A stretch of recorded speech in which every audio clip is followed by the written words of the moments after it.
அவங்களும் ஓப்பனாக கேட்பாங்க, தம்பி சார் அக்ரிமெண்ட் போகிற மாதிரி இருந்தால் அட்ஜஸ்ட் பண்ணிக்கலாம் அப்படின்னு. ஒரிஜினல் சினிமாக்காரருக்கு இந்த புத்தி இருக்காது. அவனுக்கு முழுக்க அந்த ஃப்ரேம் எப்படி இருக்கும், அவங்கள பாலியலுக்கு பயன்படுத்துறான். அவன் இன்னசென்ஸ். அந்த விஷால் டாக்குக்கு அனகொண்டா பெருசுக்கா, அவன் ஒரு வாரம் வச்சிருந்தாக்கா, அவனோட போச்சுக்கா. அப்புறம் அந்த டைரக்டர் போனா அவரு அங்க தூக்கு இங்க தூக்கு, கேமரா அங்க வை இங்கே வை அப்படின்னு அவரு ஒரு போட்டோகிராஃபர் இருக்கா, அவரு ஒரு வாரம் என்ன வச்சு ஒரு மாதிரி பண்ணிட்டாரு. சரி அப்பதான் ஏமாந்தியடி, அப்புறம் ஏன்டி ஏமாந்த அக்கா, இந்த வாட்டியாவது வாய்ப்பு கிடைச்சு நினைச்சாக்கா, எல்லாரும் என்ன ஏமாத்திட்டாங்கக்கான்னு சொல்லிச்சா இல்லையா? நல்ல வேலை அந்த லிஸ்ட்டை நிறுத்திட்டாங்க. போதும் மாமி லென்த் லிஸ்டா போகுது அப்படின்னு நிறுத்திட்டாங்க. விட்டுருதான் எல்லாரும் பேரையும் சொல்லி இருக்கும் போல இருக்குது.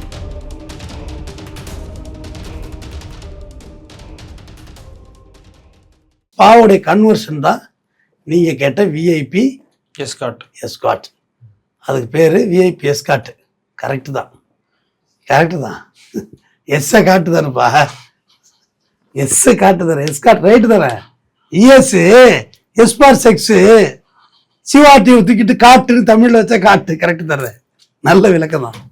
விஐபி எஸ்காட் இது யாருன்னா கொஞ்சம் கசப்பாக இருந்தாலும் உண்மை, ஜூனியர் ஆர்டிஸ்ட்டை பெரும்பாலும் பயன்படுத்துகிறாங்க தம்பி.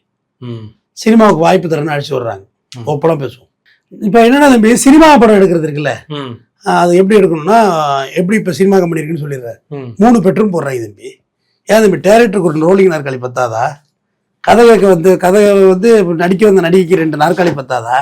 சரி, இது போல் டேரக்டர் கொஞ்சம் கலைப்பாரு பீரோ பிராந்தியே சாப்பிட்டுருக்காரு, ஒரு ரூம் பத்தாதா டேரக்டர் தூங்குறதுக்கு? இல்ல இந்த டேபிள்ல தூங்கணும், ஏன் டேபிள்ல தூங்கினா கேட்க போறீங்களா? சார் தூங்கிட்டு இருக்காரு, டோட்டி ஸ்டெப்னா எல்லாம் கதவை சாத்திட்டு போறாங்க. தனியா ஒரு ரூம் தம்பி, அந்த ரூம்ல கட்டுலாம் கிடையாது தம்பி, தரப்புறாவே பெட்டா இருக்கு தம்பி. அது என்ன தம்பி, அது உருண்டு ஓடுறதோ, இங்கே எடுத்து அங்காக்க ஓடுறது போல இருக்கு. அங்கே இருக்கக்கூடாது. எல்லாரும் சினிமா கம்பெனில வேலை பார்த்துறீங்க தான், பார்த்துருக்கீங்கல்ல. தரையில போட்டு தலைவாணி எல்லாம் இந்த பழைய இந்த இந்தி படத்துல உட்காந்துருப்பாங்கல்ல, வேலுநாயக்கர் தர்றேன் அப்படிமா, அந்த சேட்டெல்லாம் அப்படி வச்சுட்டு உட்காந்துருப்பாங்க வடநாட்டுல. தரையில உட்காந்துட்டு பெட்டு பேர் வச்சிருப்பாங்களா, அது என்ன பில்லோ தலைவாணி அது மாரி உட்காந்துருக்குறாங்க. இவங்க அங்கே நடுறாங்க நடிக்க. அவங்க அழைச்சிட்டு வந்து புரோக்கர் தம்பி, அதுக்கு பேர் கேஸ்டிங் புரோக்கர். அதில் ஒருத்த மாட்டான் பார்த்தீங்களா, ஒரு 17 பொண்ணோட ஒரே நேரத்தில் உடல் உருவம். முதல்ல அவனை கூப்பிட்டு எப்படா 17 பேரோட ஒரே நேரத்தில், அது அந்த மந்திரத்தை சொல்ல, பேராண்டிகளா ஏத்திய வாழ்க்கை கெடுத்துறாதீங்கடா, செத்துட்டாரு அவர் தெரியல, சிவராஜ் சித்த வைத்தியசாலை 17 பேர் ரைட்டு. ஆமா 17 பேர் ரைட்டு. ஈஸ்ட் ஒண்ணு எப்படி, ஹவு இட் பாசிபிள், ஹவுட் ஐயோ மார்க்கப் வந்து எனக்கு எப்படி தெரியும்? அவனைதான் கேட்கணும். 17 பேர் வீடியோ எடுக்கிறான் உட்காந்து. இவங்க கேஸ்டிங். ஒரிஜினல் சினிமா எங்கே இருக்கு தம்பி? அது நீங்க இந்த இப்ப சொல்லணும்னா வெற்றிமாறன் இந்த மாதிரி டைரக்டர் இருக்காங்களா, அங்க போனா நீ படம் நடிக்கலாம். அங்க போனா ஆபீஸ் கேட்டு வாஜிலே ஒண்ணு உள்ள விட மாட்டாங்க. நீ எங்க இருந்து வர்ற உப்மாக்கின்றது, இது மாதிரி உப்மா கம்பெனி, இங்க இருந்து ஃபிகரை தூக்குறது ஒண்ணுமே இல்லை தம்பி. இந்த ஆபீஸ் இப்பதான் தம்பி ஆபீஸ் கெட்டப்பு 5-6 ஸ்னாப் எடுத்து அந்த பின்னு குத்தி வச்சிருக்காங்க தம்பி. அடுத்து மூவி பண்றேன், மூவி இன்னப்பே நான் பேக் வாங்கிடுவேன்.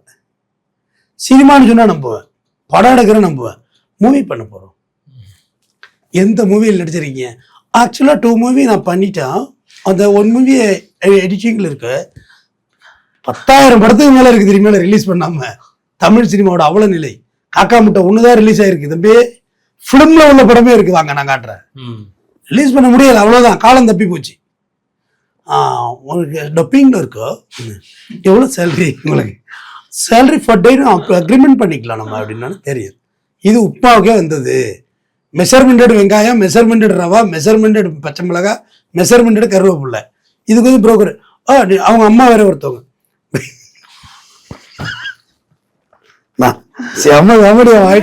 வாழ்க்கையை கேட்டுங்க, உண்மையில சொல்றேன். சிரிக்காம முழுசான என்னோட டிராவல் பண்ணேன். திருவண்ணாமலை ஒரு ஷூட்டிங் தம்பி. நான் வந்து கொஞ்சம் இன்னசென்டரா ஆடுதான். அந்த இன்னசென்ஸ் தான் எங்க அறிவை ஊட்டுச்சு. என்ன ஒண்ணு, சார் இந்த படத்துல முக்கியமான ரோல் நீங்க தான், வில்லன் ரோல்னு. நான் அப்படியே காஸ்டியூம்ஸ் நீங்க கொண்டு வந்துருங்க. காஸ்டியூம் எப்படா நம்ம கொண்டு போறது, கையில் சட்டத்தோட இருக்கு, பேக்கில் எடுத்து குத்தி சொருகிட்டு எங்க வீட்டில் நினைச்சிட்டு சினிமா படி படையப்பா பேர் பேக்கெல்லாம் மாட்டிக்கிட்டு பஸ்ஸில் ஏறுறேன். போய் இறங்கிட்டு தம்பி ஷூட்டிங் ஸ்பாட் எங்கன்னு எங்கள் ஊரில் ஒன்று கேட்குறாங்க. ஒருத்தர் பீடி குடிச்சிட்டு உட்காந்துரு தோ அப்படின்னாரு. பார்த்தா ஒரு 4 பேர் ஒருத்தனை சண்டை போட்டுட்டு இருக்கானோ, ஒரு பஸ் ஸ்டாண்டு. டைரக்டர் எங்கன்னு பார்த்தா அவர் யார்கிட்டயும் போடல. 10 சாப்பாடியா மத்தியானம் இங்க ஷூட்டிங் நடந்துகிட்டு இருக்கு. டேரக்டரே பேசுறாரா? டேரக்டர் 10 சாப்பாடு பேசிட்டு இருக்காரு. கடலுக்குயா. சரி என்னது ப்ரொடக்ஷன், நம்ம இங்க சென்னையில எப்படி பார்ப்போம், ப்ரொடக்ஷன் கம்பெனி அப்படி பார்த்துருக்கோம். அவங்க கொண்டு வந்து சாப்பாடுலாம் கொடுப்பாங்க, ஆள் இருப்பாங்க. பார்த்துக்கிட்டு இருக்கேன். அவங்களும் சண்டை போட்டுருக்கேன். ஒரு கட்டு சொல்லல, ஒன்னும் சொல்லல. கேமராவது இருக்கா? கேமரா எங்கனே இருக்குது. அது எதுவுமே நம்மளே காஸ்ட்லியான கேமரா வச்சிருக்கோம். டிஎஸ்எல்ஆர் உள்ள வீடியோ காமிச்சு எடுத்துட்டு இருக்கோம். அவனை பார்த்தோன்னே நான் தான் அடிக்க வந்துருக்கேன். எனக்கு ஒருத்த கையில கை கொடுத்துட்டு சாப்பாடு காசு நாளைக்கு கொடுத்துட்றேன். ஒன்றும் உள்ள திட்டாய். சரி ரூம் எங்க இருக்கு, ரூம்ல அங்கே இருக்கு போங்கன்னு பார்த்தா ஒரு மேன்ஷன்ல கொண்டா குறைச்சிட்டாய் தம்பி. மேன்ஷன்ல என்ன மாதிரி 4-5 அடிமை இருக்கு. நான் ரொம்ப ஹைஜீனிக் பார்க்குறாள். ஹைஜீனிக்னா ஓரளவு நமக்கு தனி ரூம் இருக்குன்னு நினைக்கணும். சரி என்னடா படம், என்னடா கதைன்னு பார்த்தாக்க அது கதையே இல்லை தம்பி. அது ஒரு கும்பி பாகம். முழு நீள படமா? இல்லை, அது கதையே இல்லை. பாவம் அவங்க, பாவம் எல்லாருமே பாவம் அவங்க, கதையே இல்லை. கடைசியா நான் என்ன பண்ணேன், எனக்குள்ள எப்பயுமே ஒரு ஆளுமை ஒன்று உள்ள இருக்கும். அப்படியே என்டையர் ஆட்டத்தை கலைச்சு விட முடியும் என்னால. என்ன சீட்டாட்டத்தை சேர்த்துக்கலாம், சீட்டாட்டத்தை கலைச்சு விட்டுருவான். ஆமா, அவன் 14 கார்டு வச்சு நானே போட உள்ளே காடை கூட போட்டு ஆடை விட்ட பிறகு அவன்கிட்ட காடு கூட இருக்கு பாரு. என்ன அவன் காடை என்னன்னா 14 இருக்கும். பயமா காடு பையா காடுத கலைக்கிறா. அந்த மாதிரி ஒரு சீன் பண்றது. அதுக்கு வந்து அந்த கதாநாயகி வந்து பர்த்டேவா, பேபியா, பேர் சொல்லக்கூடாதான். அந்த பேபிக்கு வளரக்கூடாது, மூக்கு வளர்ந்து கிடக்குது. வளர வேண்டியதெல்லாம் வளரல. மார்வாடி பொண்ணு கலைஞர் சொன்னாரா, கதாநாயகி மார்வாடின்னு போட்டு மார்வாடிய பொண்ணு போட்டிருக்கீங்களாடான்னாரா. அதுவும் எங்க பேபிக்கு பர்த்டே ஒண்ணுமே இப்போ 35 ரூபா கேட்க வாங்கிட்டு வந்தாங்க. அந்த கேட்க வாங்கிட்டு நாய் விடுறீங்க. அது அப்புறம் பார்த்தா என்னடா இது நமக்கு உத்தம் இல்லையே, கதையை மாத்து, கதாநாயகியே நான் இருக்கிறேன், படமே நான் எடுக்கிறேன்னு சொல்லி இவங்க எல்லாரையும் கலைச்சி விட்டு நான் சரி மெட்ராஸ் பக்கம் வந்துட்டேன். என்னை அடுத்து அழைச்சிட்டு போனால அவனோட வந்து அப்புறமா மறுபடியும் நாங்கள் ஒரு டீம் யூனிட் இறக்கணும். இவங்கெல்லாம் ப்ரொஃபஷனலாக உள்ளவங்க, ரொம்ப டிகினிஃபைடாக உள்ளவங்க. அந்த தயாரிப்பாளர் சொல்லி அந்த 10 சாப்பாடு கடை வாங்கிட்டு இருந்தாருல, சம்பளம் கொடுக்கல. அவங்க ஆனால் சாயந்தரம் ஆகிட்டு சம்பளம் வாங்கிடுவாங்க. ப்ரொஃபஷனலாக சினிமா அடிக்கிறவங்களை நீங்கள் அந்த மாதிரிலாம் யூஸ் பண்ண முடியாது. அவங்க ஏதோ தம்பியோட அழகை பார்த்து கலரை பார்த்து உங்களுக்கு வரலாம் ஃப்ரீயா. ஆனால் நீங்கள் யாரும் கூப்பிடலாம் முடியாது, தொலைச்சி கேட்டுருவாங்க. சாயந்தரம் பேட்டா காசு வைக்கலன்னு ஸ்லிப் ஆயிட்டாங்க. இவர் ஒன்று வாய வச்சிரு சும்மா இல்லாமல், நாங்கள் உங்கள்கிட்ட வேற எதுவும் எதிர்பார்க்கல, நீங்கள் என்ன இப்படி சண்டை போறீங்கன்னு. வேற என்ன படுக்கணும் மேடம் உனக்கு அப்படின்னு செருப்பை கட்டணுன்னு. ஐயோ நான் பம்பிட்டேன். ஏன்னா நம்ம அடிச்சிருந்த ஆர்டிஸ்ட் அவங்க அனுப்பிச்சாருங்க. எல்லாம் வக்கீல் தம்பி மூஞ்சிக்க ஒரு தொலைச்சி கட்டுருவோம் எல்லாம் போட்டாக்கல, பேமெண்ட் எடுத்து வைக்கடா நான் கிளம்புறேன்னு சொல்லிட்டு பணத்தை வாங்கிட்டு அவங்க பஸ் ஏறிட்டாங்க. அவங்களுக்கு பஸ்ஸில் நான் ஏறிட்டேன். அப்புறம் இந்த பையில போட்டு நம்மளை தொலைச்சி கட்டிட்டோம்னு வச்சுக்க, ஆளுக்கு ஒரு பக்கம் வேறு ஷூட்டிங்கே முடிஞ்சு போச்சு. இது வேறு உப்புமா. ஒரிஜினல் சினிமா இது கிடையாது. ஒரிஜினல் சினிமாங்கிறது ஒரு பெரிய மண்டபத்தில் ஆடிஷன் நடக்கும். ஒரு டேட்டு ஃபிக்ஸ் பண்ணுவாங்க. அந்த டேட்டை போய் எல்லாரும் வந்துடுவாங்க. வந்துட்டு அதில் ஒரு ஃபில்டர் பண்ணுவாங்க. அதில் ஒரு ஃபில்டர் பண்ணி கடைசியாக உங்களுக்கு என்ன திறமை இருக்குன்னு பார்ப்பாங்க. அதில் திறமை இல்லை என்று விரட்டி அடிக்கப்பட்டவர் தான் நயன்தாரா. பார்த்திபனால் விரட்டி அடிக்கப்பட்டவர் நயன்தாரா. கிட்டத்தட்ட அது 1/4 நூற்றாண்டு காலம் கதாநாயகியாக வாழ்ந்து விட்டார் நயன்தாரா. 1/4 நூற்றாண்டு காலம் கதாநாயகி. ஸ்ரீதேவி கூட அவ்வளோ நாள் இல்லை. இதில் என்னென்னா இந்த வாய்ப்புகள் வந்து அவங்களுக்கு பெருசாக நீடிக்காது தம்பி. நீங்கள் அடுத்து ஒரு படம் பண்ண போகிறேன், இந்த ஷூட்டிங் நடக்கிற இடத்துல பெரிய கூத்து என்ன தெரியுமா இல்லையா, யாரையும் பேச விட்டுறக்கூடாது. பேச விட்டால் ஷூட்டிங் கிளஞ்சிது. இவன் என்ன டைரக்ஷன் எடுக்கிறான் மயிரை தெரியுது இவனுக்கு. நம்ம அடுத்த படம் நம்ம தான் எடுக்கிறோம், என் ஓன் பண்ணி தான் பார்த்து பாக்கெட்டில் வரும் படமாக வச்சுருக்கேன் பாரு. அப்படியா அந்த பொண்ணு சரி இந்த காசு போதும் நமக்குன்னு முடிவு எடுத்துரும். 5000 ரூபா வச்சிருக்கோம், 1000 2000 300 600 நோக்கியா செல் போடும் பரல வடிவேல, சரி போதும் கூட இன்னைக்கு இவனுக்குன்னு மெதுவாக பேக்கப் பண்ணிடுவாங்க. அப்படியே ஷூட்டிங்கே கலைச்சிடுவாங்க. இவங்களை வந்து எப்படின்னா கொஞ்சம் ஹை கிளாஸா படம் எடுக்க போகிறாரு அப்படி இப்படின்னு சொல்லி பூஸ்ட் பண்ணுவாங்க.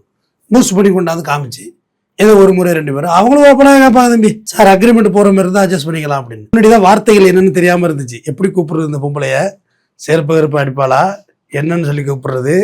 ஆனால் கூப்பிட்டா ஆகணுமே. ஒரிஜினல் சினிமாக்காரருக்கு இந்த புத்தி இருக்காது. அவனுக்கு முழுக்க அந்த ஃப்ரேம் எப்படி இருக்கும், படம் எப்படி வரணும், குழந்தை பேக்கிறது மாதிரி தம்பி படத்தை முடிக்கணும், வேற அடுத்த முடிக்கணும், பணம் மாட்டிக்கும், விளக்க மாத்திர பேர் எடுக்கணும். இந்த உப்மா கிட்ட கிண்டிக்கிட்டே இன்னைக்கு வாங்க உப்மாக பண்ணி நான் காட்டுறேன் போன பேச்செல்லாம் பெரும் பேச்சா இருக்கும். மியூசிக் டைரக்டர் ரஹ்மான் தான். அப்படி யாரு தம்பி, எந்த ரஹ்மான் பக்கத்துல கறிக்கடை வச்சிருக்காரு அவரா? ஏன் ரஹ்மான்ங்க, ஏதாவது தேவையில்லாம பேசுவீங்க. இந்த லெவலில் தான் பேச்செல்லாம் பயங்கரமா இருக்கும். ஆனா அது பொய். அவங்கள பாலியலுக்கு பயன்படுத்துறாங்க. அவன் இன்னசென்ஸ் வில்லேஜ்ல இருந்து வர்றாங்களா, சீரட்டின்னு ஒரு ரெடியை போட்டு பொலன்னு பொழந்துச்சா இல்லையா, யாருக்கிட்ட சகிலா கட்ட சொல்லி. ஏன்னா வெறுசா என்னோட முடிச்சாக்க பெரிய லெவலில் போர்க்கொடி தூக்குவாங்க. அப்படி இன்னும் அசிங்கமாக கதை சொல்ல ஆரம்பிச்சிருவான். சீரட்டின்னு வச்சு அந்த அவர் கொண்டு போய் என்னை வாரம் பண்ணிட்டாருக்கா அப்படின்னு அது தெலுங்கு கலந்து பேசுவோம் சீரட்டி.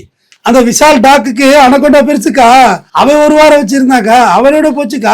அப்புறம் அந்த டைரக்டர் போனா அவரு அங்க தூக்கு இங்க தூக்கு, கேமரா அங்க வை இங்கே வை அப்படின்னு அவரு ஒரு போட்டோகிராஃபர் இருக்கா, அவரு ஒரு வாரம் என்ன வச்சு ஒரு மாதிரி பண்ணிட்டாரு. சரி அப்பதான் ஏமாந்தியடி, அப்புறம் ஏண்டி ஏமாந்தா அக்கா, இந்த வாட்டியாவது வாய்ப்பு கிடைச்சு நினைச்சாக்கா, எல்லாரும் என்ன ஏமாத்திட்டாங்க அக்கான்னு சொல்லிச்சா இல்லையா? நல்ல வேலை அந்த லிஸ்ட்டை நிறுத்திட்டாங்க. போதும் மாமி மாமி லென்த் லிஸ்டா போகுது அப்படின்னு நிறுத்திட்டாங்க. விட்டுருதான் எல்லார் பேரையும் சொல்லி இருக்க போல இருக்குது, எல்லார் பேரையும் சொல்லிட்டது. சினிமாவில் நீங்க நினைக்க முடியாத பிரபலங்கள் பேரெல்லாம் சொல்லிட்டு தெரியும் நினைக்கிறேன் உங்களுக்கு. சேதுன்னு பேர் கொண்டு வர பேரு சொல்லிட்டு அப்புறம் அது அம்மா தாயே உனக்கு என்னம்மா வேணும், நீ ரயில பிடிச்சி போமான்னு சொல்லி அனுப்பிச்சு வச்சாங்க. இப்ப கூட மீன் அலசுற மாதிரி ஒரு சீன் வழியாகிட்டு இருக்கு. நல்லா வயிற்று பிடிச்சிக்கிட்டு மீன் அலசுது உட்காந்து. மீன் இங்கே தானே அலைஞ்சானு, இங்கெல்லாம் என்ன அலைஞ்சிடாவோ, உடம்புதான் தேய்ச்சி குளிக்கணும், இறக்கிட்டு மொத்தமா கடைசி கட்ட விடாது இருக்கான மாற்றானு மீன் அலைஞ்சிட்டு இருக்கு உட்காந்து. அது பார்த்துருப்பீங்க, தம்பியெல்லாம் அதை போட்டவர் நல்லா பார்த்துருப்பாரு, நல்லாவே சிரிக்கிறாய் வாரா திருப்பி வாயையும் பல்லையும் வாயையும் மீன் அலசிது உட்காந்து ரொம்ப மார்க்கமா இருக்கு. மீன் அலசுறது அந்த லுக்கே தேவையில்லை. இல்ல இப்படி கத்திரிக்கோளால வெட்டலாம், மீன் பெரிய மீனால இப்படி வெட்டலாம், இல்ல இப்படி ஸ்லைஸ் போடலாம் தம்பி. அது ஒரு மாதிரியாவில் அந்த மீனே தன்னைத்தானே அலசிக்கிட்ட மாதிரி இருக்கு. தண்ணி உள்ள இறங்கி மீனே அலசுனா எப்படி இருக்கும் அந்த மாதிரி உட்காந்துருக்கு. அதுக்காண்டி சொல்லுவோம் அந்த சீரட்டிக்கே இந்த நிலைமை. இப்போ ஒரு பிரபல நடிகை ஒருத்தவங்க ரப்பர் பந்தா லப்பர் பந்து நான் தானே, அவங்க சொன்னாங்க முருகதாசை பார்க்கலான்னு சொல்லி மேனேஜர் போட்டாருன்னு சொன்னாங்க. அந்த மேனேஜர் பேரை சொல்லுங்க, ஏமா அவதூறா சொல்றீங்க, தப்பு தானே. இப்பதான் வளர்ந்து வர்றீங்க. ஒரு படம் ஏதாவது லப்பர் பந்து ஓடிட்டு இப்ப அடுத்து 100 சாமின்னு போட்டு கொலையா கொண்டாங்க ஒரு படத்தை. 100 சாமியா, ஒரு சாமி கூட இல்லையா காப்பாத்திருக்கேன் என்னை அந்த படத்துல இருந்து. அந்த விஜய் ஆண்டனி பாவம் நம்ம நண்பர் நல்லா நடிச்சிருந்தாரு, அவர் போர்ஷன் இன்னும் இருக்கணும். இது படம் பூரா ஒரு அழுவையும் புழுவையும் அதே அழுவை. படம் ஆரம்பிச்சப்ப அழ ஆரம்பிச்சது கிரிசன்ல ஊத்துனது, கிரிசன்ல ஊத்துறதுல வாயில எடுத்து குடிச்சிக்கிறது 2 ரவுண்டை ஊத்திக்கிட்டே கிடக்குது என்ன. கடைசியா அது என்ன சொல்லுது, முருகதாசை பார்க்கலான்னு சொல்லி அழைச்சிட்டு போயிட்டு கசாம்சா லாட்ஜில் விட்டு போயிட்டாங்க. தப்பா தப்பு இல்லையா, அது முருகதாசு கேட்ட பேர். சரி அப்படியே போனா வாயை முட்டு போகலாம், எதுக்கு வந்து அப்புறம் சொல்றீங்க. வைரமுத்து கசாம்சா பண்ணிட்டாரா யார சின்மைய. ஆனா அதே கசாம்சாவுக்கு பிறகு வைரமுத்து சார் பூ போடுறாரு கல்யாணத்துக்கு, ஓம் குராம் குராம் குராம்னு.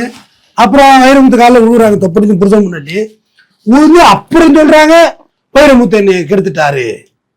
எதுக்கு இது, ஏன் நல்லா தானே போகுது, எதுக்கு அப்புறம் சொல்லணும்.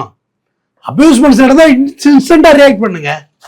ஏன் தம்பி உடனே ரியாக்ட் பண்ண வேண்டியது. அப்ப உங்களுக்கு தேவைகள் எல்லாம் பூர்த்தி ஆகிற வரையும் பொறுமையா இருக்கீங்க. கலைத்தாயின் கடைசி குழந்தை வைரமுத்து கவிப்பேரரசு மேல எப்போது குற்றச்சாட்டு சொல்றீங்க, ஞானபீட விருது வாங்கின பிறகா. உங்களுக்கு ஒரு அபியூஸ்மெண்ட்ஸ் நடந்தா இன்ஸ்டன்டா ரியாக்ட் பண்ணுங்க. ஏன் நீ முருகதாசோட டைரக்டர் இப்போ மேனேஜர்னு சொல்லி ஒருத்தர் அழைச்சிட்டு போனார்ல, அன்னைக்கே நீங்க கம்ப்ளைண்ட் கொடுத்துருக்கணும்ல அவர் மேல, ஏன் கொடுக்கல. அப்ப எல்லா லேயர்லயும் எல்லா விதமான அட்ஜஸ்ட்மெண்ட்ஸும் நடந்துக்கிட்டு தான் தம்பி இருக்கு. ஏழை பண்ணா அது பேர் விபச்சாரம், பணக்காரம் பண்ணா அது பேர் உபச்சாரம். தொடர்ந்து பேசுவோம். நன்றி.